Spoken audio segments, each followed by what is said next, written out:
Okay, so we want to working on Lab 7 here, but we're going to use files from Lab 5. If you remember my so-called dad's farm outside of Manson, we're going to use that raster again.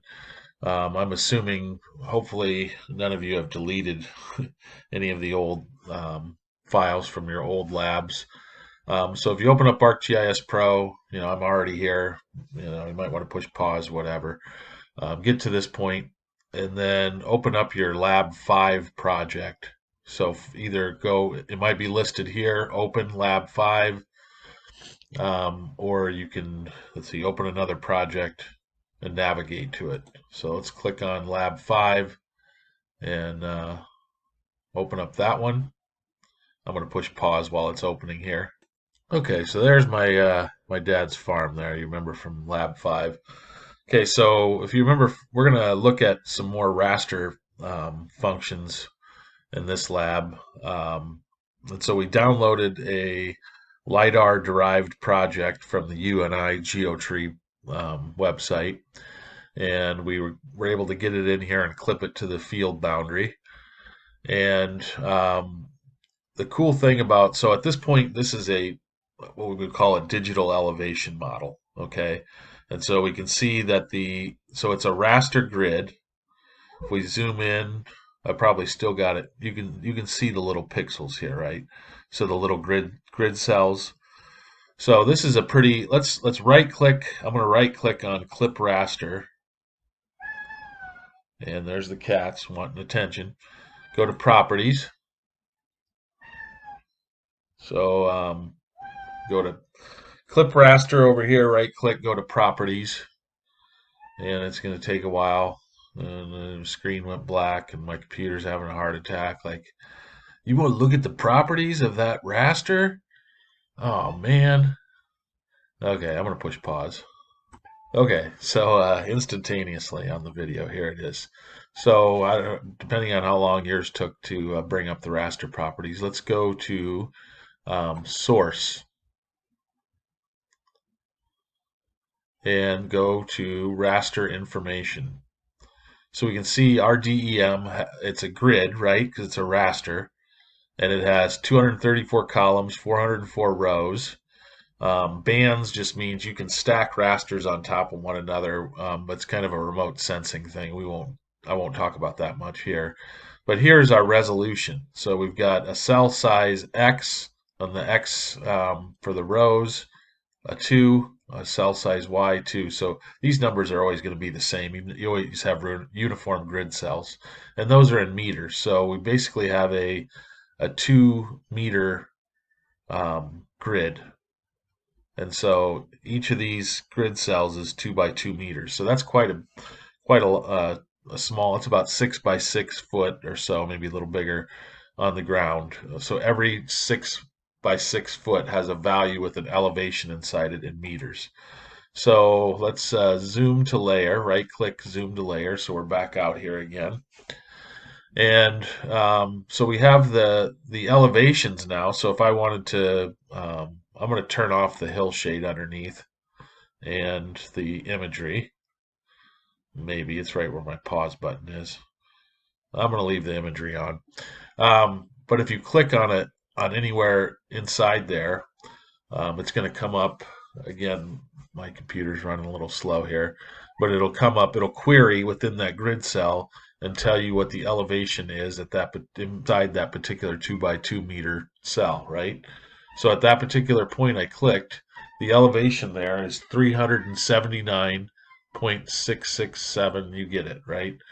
So here in America, we're more used to feet, right? We don't deal much with the metric system. But although a lot of you are in either a social science or natural science background, so you should get familiar with the metric system if you're not already.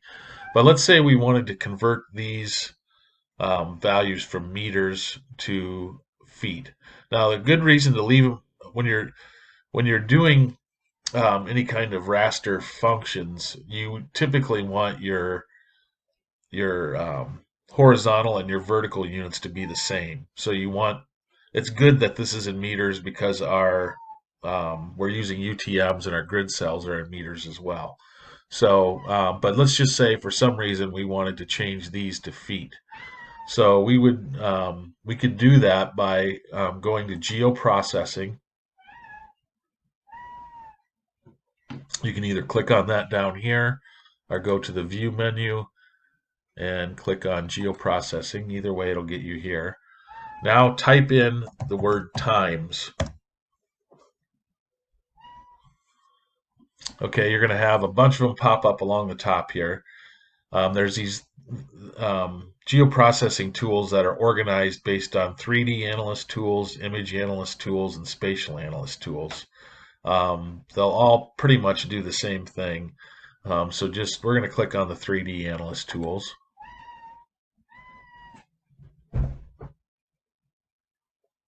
And wait for it to pop up here. Okay, so this pops up here, times. Our input raster is going to be our clip raster. Now we can multiply two rasters together. So say we had another raster on covering the same area, and we want to multiply the two together for some reason. We could put in another raster here, or we can put in a constant value. Let's put in a constant value of 3.28084. That's the conversion from meters to feet. And then our output raster, let's call clip feet or something like that. I want to call mine clip underscore FT. Again, don't mess with any of this stuff here. Just what's past this backward slash or forward slash. I never know whether it's backwards or forwards, but you know what I mean. And no spaces, right? Then we hit run. And right now, it's multiplying every grid cell, the elevation value in every grid cell times 3.28084. And when we're done, we now have a new raster, except for now our elevations are in feet instead of meters. So you can do all sorts of map algebra and there's something in the geoprocessing called the raster calculator.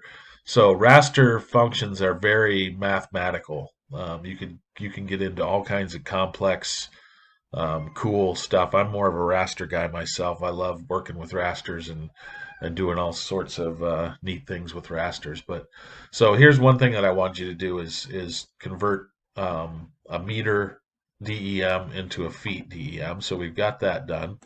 Okay, but now that we've done that, we're not going to use it. So you can just turn it off or whatever. We want to use this other one where our I'll tell you why here in a second, where our vertical and horizontal units are both in meters. Okay, so now let's say we want to do a slope. We want to turn DEMs are cool. Digital elevation models are cool because you can create all new products just from that DEM. And the first one we're going to create is a slope DEM. So go back to geoprocessing. You can click this back button here, and in here type in slope and hit enter. So we're back on the geoprocessing tab. We're back to where we can type in something in, and we're going to do slope. Again, you have a slope from 3D Analyst and you have a slope from Spatial Analyst. It doesn't matter which one you use, but since 3D Analyst is on top, we'll use that one.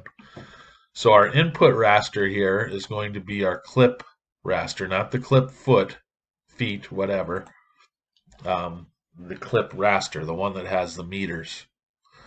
And then we can call this, you can just call it slope.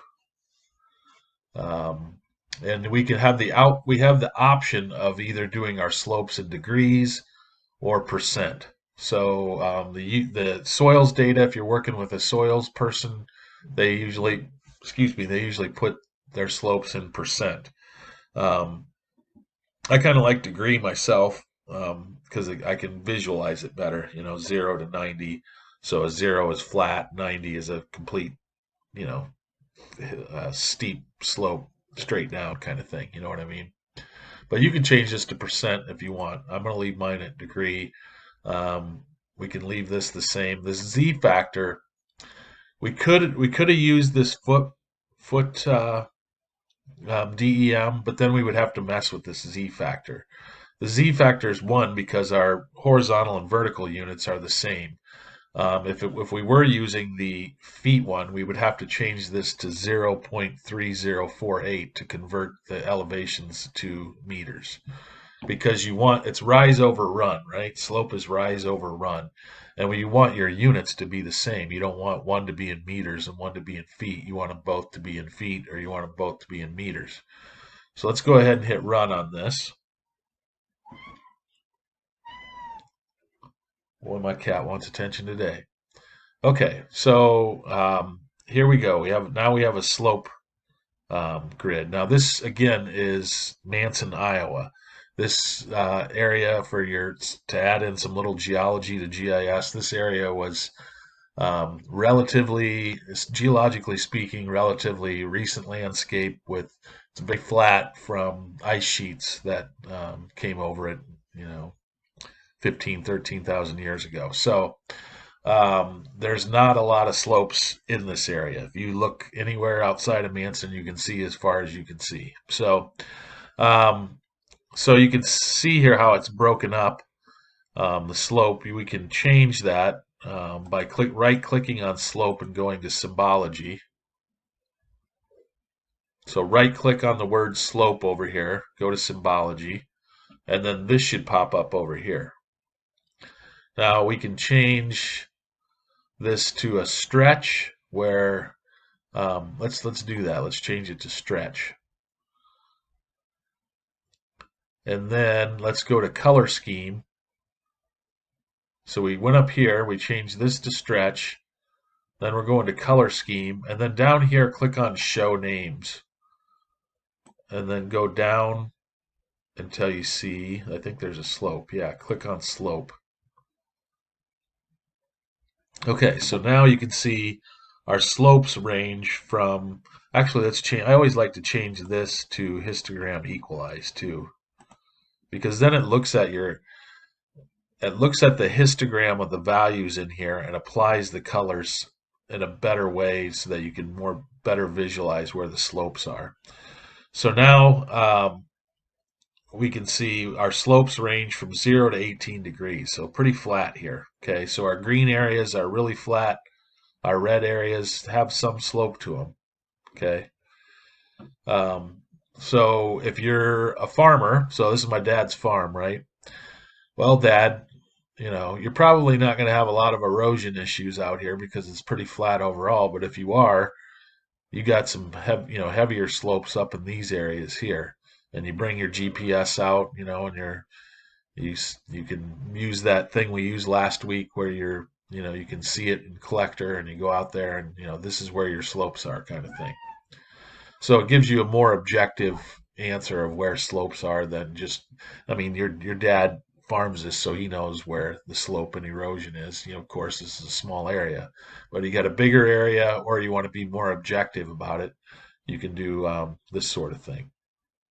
Okay, now let's say you are doing some kind of wildlife habitat suitability model using rasters.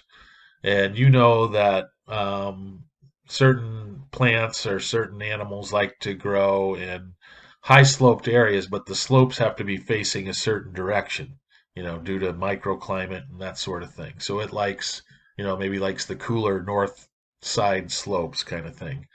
Well, you can also create an aspect or a slope direction. And so let's go to Geoprocessing again. You can click on Geoprocessing down here, click this back button, and now type in aspect, ASPECT. And again, you have your options of either 3D analyst or spatial analyst.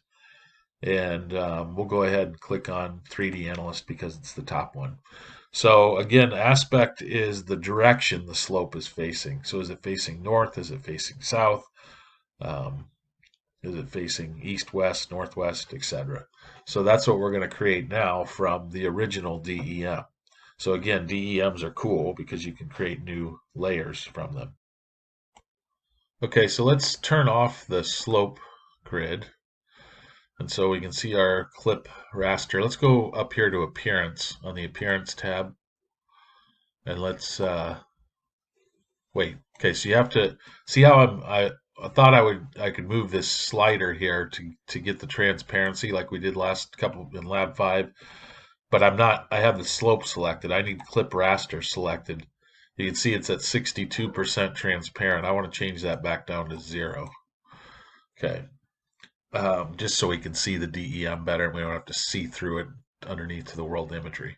Okay, so here's our back to our DEM here with the meters. And we're going to create an aspect grid which gives us slope direction. So our input raster is going to be clip underscore raster. That's make sure you might have called yours different back in Lab 5, but make sure it's the one with meters. And then the output, you can keep it the same there, or I'm just going to backspace some of that and put in aspect. So again, you don't want to mess with any of this stuff. And we can keep the method the same. If you ever want to like learn about, well, what, like, I skip over stuff, but if you want to learn about it, you can hover your I over here, the I, little under lowercase I, and it tells you basically what that's all about. It has to do with how big of an area since we're just doing a small area, we can stick with this method. If we were going to use a bigger area and we need to start taking in the shape of the earth and things like that, then we could change it to geodesic. But we're going to leave it this way and hit run. And now we have, and it automatically, the cool thing here about ArcGIS is it automatically classifies it for you. So this is important. You want to, but the other cool thing about Arc, before you had to, it was a pain in the butt to get this back if you lost it. But now, if we right click on aspect and go to symbology, it is a pre, it's in here now, so you can always go back to it if you need it. So basically what this is telling us, it's basically 0 to 360 for the slopes. And so they just break it up that anything between 0 and 22.5 is north, or I should say anything between 337.5 and 22.5 is north, etc. And so now we can see which direction the slopes are facing. So that's helpful information. Like I said, like say we're doing some kind of a wildlife or plant. Certain plants grow on certain facing slopes. Certain animals like to hang out on certain, put their dens or whatever. You guys probably know more than me. People in conservation management, DNR type people, the terminology there, but so these can be helpful for those types of studies. So kind of a microclimate type of thing too, so your north-facing slopes are in the northern hemisphere are going to be a little cooler than your south-facing slopes, just based on where the sun is. Okay, so let's do. So we started with a DEM, right, and we created a slope grid, and we created an aspect grid, which is slope direction. Now let's create a hillshade of this. So again, go back to Geoprocessing, click Geoprocessing down here, go up to the View menu, click Geoprocessing. Get back to this point where you can type something in and put in hillshade. Again, you've got options. Let's go ahead and just do the top one. Our input DEM is going to be the same one we've been working with, that clip raster, the one that's in meters. And then we can call the output whatever we want. I'm just going to call it hillshade. Now here's the cool part. You can change the altitude and the azimuth of the sun. So if you want, so think of it, go back, let's scroll up here to think of it azimuth as this. Okay. So do you want the sun, if it's 315, the sun is going to be in the northwest. Okay. No, yeah, that's right, northwest. So you decide where you want to put the sun. You can change this to anything in between 0 and 360. And then do you want if you use an altitude of 45, it's going to be halfway up in the sky. If you use 90, it's going to be directly overhead. If you use 0, it's going to be right at the horizon. So I'm just going to change mine to, oh, let's say um, 210. So we're going to kind of go out of the southwest, and I'm going to change this to 30. So it's going to be kind of low in the sky. And I want it to model shadows so that we can kind of see where the shadows are during that time of day, where the sun, or where the sun is in that position at that time of day and that altitude kind of thing. Z factor we'll leave as 1. Hit run. By the way, you could make these anything you want. You can do it more than once as well. So Iowa, Manson, Iowa, again, pretty flat. Not a lot of hills going on here. But now we have a more let's so last time we had gotten a hillshade map as well, but it's going to be different because they probably use different put the sun in a different place and at a different altitude. That's obviously going to affect how this looks. So yours might not look the same as mine based on what you put here. Now, of course, you can still do what we did before, where I always think it's cool to take your original DEM and put it on top of your hillshade. So drag it up on top of the hillshade. Then go back to that appearance. Depending on how good of a hillshade you did, it really kind of brings out the edges and stuff, and you can help visualize the landscape better.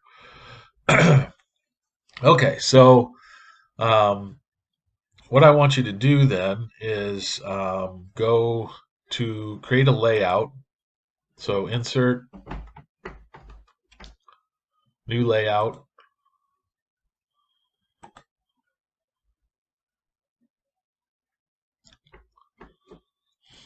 And we're going to bring in, you can either create, if on your own, you can either figure out how to put in 4 different, or let's see, yeah, let's do 3. So put in your slope, your aspect, and your hillshade all on one, or if you want, you can create 3 layouts with each one. You know what I mean? So basically, I want you to turn in a map that shows that you did the slope, a map that shows that you did the aspect, a map that shows that you did the hillshade, and then your 1 paragraph description of how things went and what you learned, and did I go too fast, or was it good, was it bad, is this useful, is it not useful, etc., etc. So 3 maps you'll turn in: hillshade, aspect, slope, and you can either put them all on one sheet and I'm going to let you see if you can figure out how to do that. One here, one here, one here kind of thing. Or you can just put in 3 different PDFs, up to you. Probably be easier to do the 3 different PDFs, but I'll leave that up to you. So let me know if you have any questions, and that's what you need to do for Lab 7.